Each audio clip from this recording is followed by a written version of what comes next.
అందరికీ నమస్కారం. ఈరోజు మన వీడియోలో డిగ్రీ సెకండ్ సెమిస్టర్ మొదటి యూనిట్ ప్రాచీన కవిత్వంలోని మొదటి పాఠ్యాంశమైన గజేంద్ర మోక్షము అనే కథ గురించి తెలుసుకుందాము. ముందుగా గజేంద్ర మోక్షము అనే పాఠ్యాంశం యొక్క కవిగారు బమ్మెర పోతన. మనకి ఏ పాఠ్యాంశం అయినా సరే ముందుగా కవి పరిచయం అనేది చాలా ముఖ్యమైనది. ఎందుకంటే కవి పరిచయం రాయమని కూడా మనకి ప్రశ్నలు వస్తూ ఉంటాయి. కాబట్టి కవి పరిచయం కూడా చాలా ముఖ్యమైనది. ఇప్పుడు బమ్మెర పోతన గురించి తెలుసుకుందాము. గజేంద్ర మోక్షము అనే పాఠ్యాంశాన్ని పోతన గారు ఆంధ్ర మహాభాగవతంలోని అష్టమ స్కందంలో నుంచి తీసుకోబడింది. అంటే ఆంధ్ర మహాభాగవతంలో మొత్తం 12 స్కందాలు ఉంటాయి. 12 స్కందాలలో అష్టమ స్కందంలోంచి గజేంద్ర మోక్షం అనే పాఠ్యాంశాన్ని తీసుకున్నారు. అష్టమ అంటే 8వ స్కందం నుండి మనకి ఈ పాఠ్యాంశాన్ని అయితే తీసుకోవడం జరిగింది. ఇక బమ్మెర పోతన 15వ శతాబ్దానికి చెందిన కవి. అలాగే వీరు సహజ పండితులు కూడా. వీరు తెలంగాణ రాష్ట్రంలోని వరంగల్ జిల్లా జనగామ సమీపంలోని బమ్మెర గ్రామంలో పోతన గారు జన్మించారు. పోతన యొక్క తల్లిగారు లక్కమాంబ, తండ్రి కేసన గారు. వీరి కుటుంబం అంతా శివభక్తులు అని చెప్పుకోవచ్చును. ఇక ఇప్పుడు బమ్మెర పోతన గారి రచనలు చూద్దాము. మొదటిది వీరభద్ర విజయము, రెండవది భోగిని దండకము, మూడవది నారాయణ శతకము మొదలైన రచనలు వారు రచించారు. పోతన గారు రచించిన రచనల్లో వీరభద్ర విజయాన్ని తన గురువైన ఇవటూరి సోమనారాధ్యుడికి అంకితం చేశారు. అలాగే భోగిని దండకాన్ని రాచకొండ ప్రభువు సింగభూపాలుడికి అంకితం చేశారు. చివరగా పోతన శ్రీరామ భక్తుడు. అలాగే శ్రీరామచంద్రుని ప్రేరణతోనే పోతన భాగవతాన్ని రచించాడు అని మనం చెప్పుకోవచ్చు. బమ్మెర పోతన గారు శ్రీరామచంద్రుని యొక్క స్ఫూర్తితోనే ఈ భాగవతాన్ని రచించారు కదా.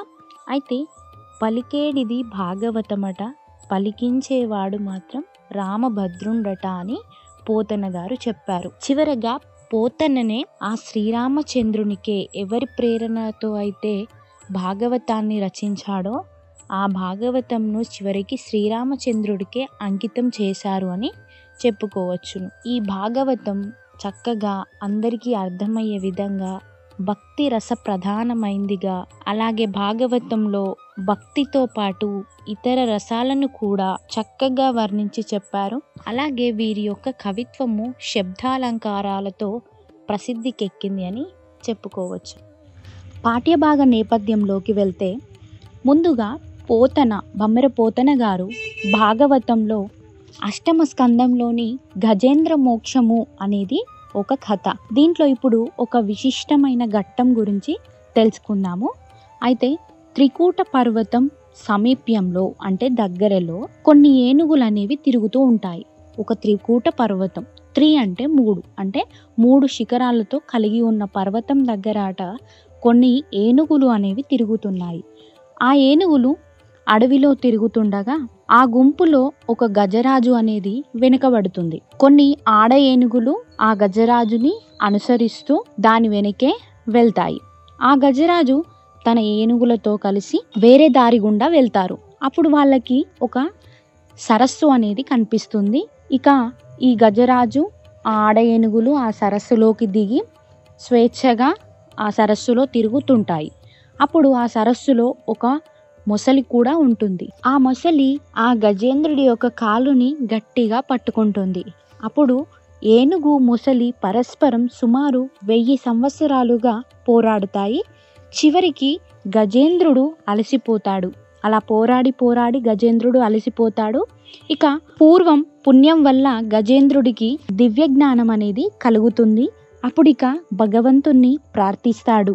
నన్ను రక్షించమని భగవంతుణ్ణి గజేంద్రుడు ప్రార్థిస్తాడు. భగవంతుడు అతడికి సహాయం చేయలేదు. అప్పుడు సహాయం చేయకపోయేసరికి గజేంద్రుడికి ఏమనిపిస్తుంది, అసలు భగవంతుడు ఉన్నాడా లేదా? గజేంద్రుడైనా సరే మనమైనా సరే ఆపదలో ఉన్నప్పుడు దేవుడు రక్షించకపోతే నిజంగా అసలు దేవుడు ఉన్నాడా లేదా అంటాం కదా. అలాగే గజేంద్రుడు కూడా అసలు భగవంతుడు ఉన్నాడా లేదా అనే సందేహము గజేంద్రుడికి వచ్చింది. అప్పుడు గజేంద్రుడు తన మనసులో ఆ విషయాన్ని గురించి ఆలోచిస్తున్నాడు. అక్కడి నుండి మన పాఠ్యభాగం అనేది ప్రారంభం అవుతుంది. ఇక కథ సారాంశంలోకి వెళ్తే మనకు ఈ గజేంద్ర మోక్షము అనే పాఠ్యాంశంలో 2 ప్రశ్నలు అనేవి ఉన్నాయి. ఒకటి, గజేంద్రుడు భగవంతుణ్ణి ప్రార్థించిన విధానాన్ని గురించి తెలపండి. రెండవది, విష్ణుమూర్తి గజేంద్రుణ్ణి రక్షించిన విధానం గురించి రాయండి అని. మనకి ఏ ప్రశ్నకైనా ఇప్పుడు నేను చెప్పబోయే సారాంశాన్ని ఒకదాని తర్వాత ఒకటి చక్కగా వివరించుకుంటే రెండింటికి సరిపోతుంది. ఇక కథ సారాంశంలోకి వెళ్ళిపోదాము. ముందుగా ఇక గజేంద్రుడు ఆ పోరాటంలో అలసిపోయి ఆ మొసలి కాలు పట్టుకొని వదలకపోయేసరికి ఇలా తలుచుకుంటున్నాడు. హెడ్డింగ్ ఏమని పెట్టాలి? గజేంద్రుడి తలంపు. గజేంద్రుడు తన మనసులో ఇలా అనుకుంటున్నాడు, దేవుడా, ఆపదలో ఉన్న వారి వెంట ఉంటాడు. నిజమే, దేవుడు ఆపదల్లో ఉన్న వారి వెంట ఎప్పుడూ ఉంటాడు, అన్ని దిక్కులా ఉంటాడు. అసలు దేవుడు ఉన్నాడా లేదా, భగవంతుడు ఉన్నాడా లేదా అని అనుమానించటం అనవసరం. భగవంతుడు ఐశ్వర్యము, పేదరికము చూడకుండా అందరికీ అండగా ఉంటాడు. మంచి వాళ్లకు సహాయపడతాడు. తనను చూసేవారిని దయతో చూస్తాడు. కాబట్టి నా కష్టాన్ని ఆ భగవంతుడు కూడా చూస్తాడు అని గజేంద్రుడు అనుకుంటున్నాడు. కాబట్టి నా మొరని అంటే నా బాధని ఆ భగవంతుడు వింటాడు. ఈ లోకాన్ని సృష్టించి లోకానికి దూరంగా ఉంటూ లోకమే తానై పుట్టుక లేకుండా శాశ్వతుడై ముక్తికి అధిపతి అయి పరమాత్మను నేను ఆరాధిస్తాను అని ఈశ్వరుడిని మనసులో తలుచుకొని గజరాజు ఇలా ప్రార్థించాడు. ఇదంతా మనం ఏమనుకోవాలి? గజేంద్రుడి యొక్క తలంపు. ఇక గజేంద్రుడి యొక్క ప్రార్థన చూద్దాము. ఏ విధంగా ఆ భగవంతుణ్ణి ప్రార్థించాడు తనని రక్షించమనే అనేది ఇప్పుడు చూసుకుందాం. భగవంతుడా, నాలో కొంచెం కూడా శక్తి లేదు, ధైర్యం కూడా తగ్గిపోయింది, ప్రాణాలు కదులుతున్నాయి, మూర్ఛ వస్తుంది, అలసట కలిగింది, నీవు తప్ప నాకు వేరే దిక్కు లేదు అంటూ గజేంద్రుడు భగవంతుణ్ణి ఇలా ప్రార్థిస్తున్నాడు. నన్ను కాపాడు, నన్ను రక్షించు దేవా, శరణు అని కోరిన వారిని వెంటనే ఓ అంటావట, అన్నీ తెలుసుకుంటావట. కానీ నాకిప్పుడు అనుమానంగా ఉంది, నువ్వు వచ్చి నన్ను కాపాడు అని ఇలా గజేంద్రుడు భగవంతుణ్ణి శరణు కోరుతూ ప్రార్థిస్తాడు. రక్షణ లేని వారికి రక్షణనిచ్చే గొప్పవాడవు భగవంతుడా, నన్ను ఆదుకో అని గజేంద్రుడు ఆకాశం వైపు చూస్తూ తనను రక్షించమని ప్రార్థించాడు. ఇక ఇలా ఎంతగానో ప్రార్థిస్తుండగా విష్ణుమూర్తి భక్తుడైన గజేంద్రుణ్ణి కాపాడడానికి విష్ణుమూర్తి నిశ్చయించుకున్నాడు. ఇక కాపాడదాము అనేసి భగవంతుడు కూడా ఇక అనుకున్నాడు. అంతలా ప్రార్థించినప్పుడు ఇక భగవంతుడే దిగొచ్చాడు. ఇక దాని తర్వాత విష్ణుమూర్తి గజేంద్ర రక్షణకు పూనుకోవడం. దాని తర్వాత హెడ్డింగ్ ఏంటి? విష్ణుమూర్తి గజేంద్ర రక్షణకు ఎలా పూనుకున్నాడు అనేది చూద్దాము. ఇక ఆ సమయంలో విష్ణుమూర్తి వైకుంఠంలో ఉన్నాడు. అంతఃపురంలో లక్ష్మీదేవితో వినోదిస్తున్నాడు. విష్ణుమూర్తి వైకుంఠంలో ఉండి లక్ష్మీదేవితో వినోదిస్తున్నాడు. ఇక గజేంద్రుడి మొరని అతడు కాపాడడానికి తొందరపడ్డాడు. ఆ గజేంద్రుడి యొక్క బాధను విని కాపాడదామని తొందరపడతాడు. గజేంద్రుణ్ణి కాపాడాలని తొందరలో విష్ణువు తన భార్య అయిన లక్ష్మీదేవికి కూడా చెప్పకుండా, అలాగే శంఖ చక్రాలు చేతిలోకి తీసుకోకుండా తన వాహనమైన గరుడ వాహనం కూడా సిద్ధం చేసుకోలేదు. లక్ష్మీదేవి పైట కొంగును కూడా వదిలిపెట్టలేదు. తర్వాత విష్ణుమూర్తి తన ఆయుధాలు ధరించి ఆకాశ మార్గంలో బయలుదేరుతాడు. అంటే తన భక్తుడైన గజేంద్రుడిని కాపాడాలి అనే తొందరలో ఏమేం మర్చిపోయాడు? విష్ణుమూర్తి భార్య అయిన లక్ష్మీదేవికి కూడా చెప్పకుండా, తన ఆయుధాలు ధరించకుండా, వాహనం సిద్ధం చేసుకోకుండా ఆకాశ మార్గంలో బయలుదేరుతాడు. ఇక బయలుదేరుతుండగా ఆకాశంలో ఇక విష్ణువు వెనక తన భార్య లక్ష్మి, ఆమె వెనక అంతఃపుర స్త్రీలు, ఆ వెనుక గరుత్మంతుడు, ఆ వెనుక శంఖచక్రాలు, నారదులు, విశ్వక్సేనుడు వచ్చారు. వారి వెనకే వైకుంఠ వాసులంతా కూడా వెళ్ళారు. ఇలా ఒకరి తర్వాత ఒకరి వెనక ఒకరు వెళ్ళి వైకుంఠ వాసులంతా వచ్చారు. ఇక దాని తర్వాత లక్ష్మీదేవి మనస్సులో సందేహము. దాని తర్వాత హెడ్డింగ్ ఏంటి?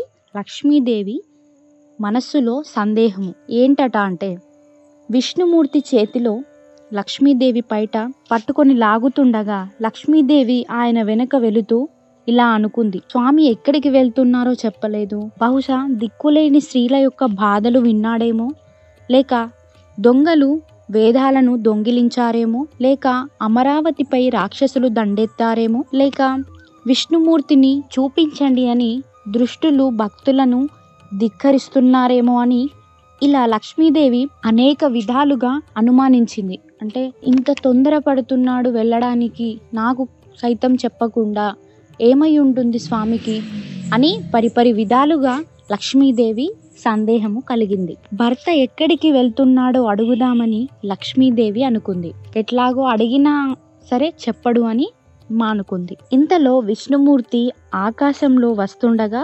దేవతలందా చూస్తారు. అప్పుడు వాళ్ళు, అదిగో విష్ణుమూర్తి వస్తున్నాడు, వెనక లక్ష్మీదేవి ఉంది, వారి వెనక శంఖచక్రములు, వారి వెనుక గరుత్మంతుడు ఉన్నారు అనుకుంటూ వారు ఆ నారాయణునికి నమస్కరిస్తారు. ఇక చివరగా విష్ణుమూర్తి మొసలిని ఖండించిన విధానం చూద్దాం. ఇది చివరి హెడ్డింగ్, విష్ణుమూర్తి మొసలిని ఖండించడం.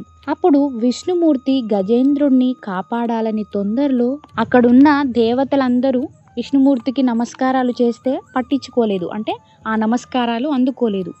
మొసలి ఏనుగు పోరాడుతున్న సరస్సుని విష్ణుమూర్తి చూశాడు. ఇక దయా సముద్రుడై విష్ణువు మొసలిని చంపడానికి తన సుదర్శన చక్రాన్ని ఆ సరస్సులోకి పంపుతాడు. విష్ణువు పంపిన చక్రాయుధం సరస్సులోని పద్మాలను అలింగనం అంటే తాకుతూ వెళుతూ సూర్యబింబంలా కనిపించింది.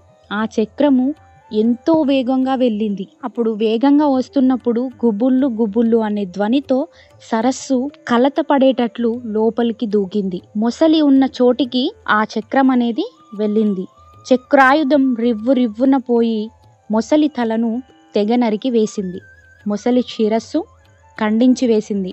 ఆ చక్రము మొసలి ప్రాణాలు తీసేసింది. ఆ సమయంలో 12 రాశులలో ఉండే మకరం భయంతో సూర్యుని చాటున దాక్కుంది. ఇక సముద్రంలో తిరిగే మకరాలు ఆదికూర్మం చాటుకు వెళ్ళి దాక్కున్నాయి.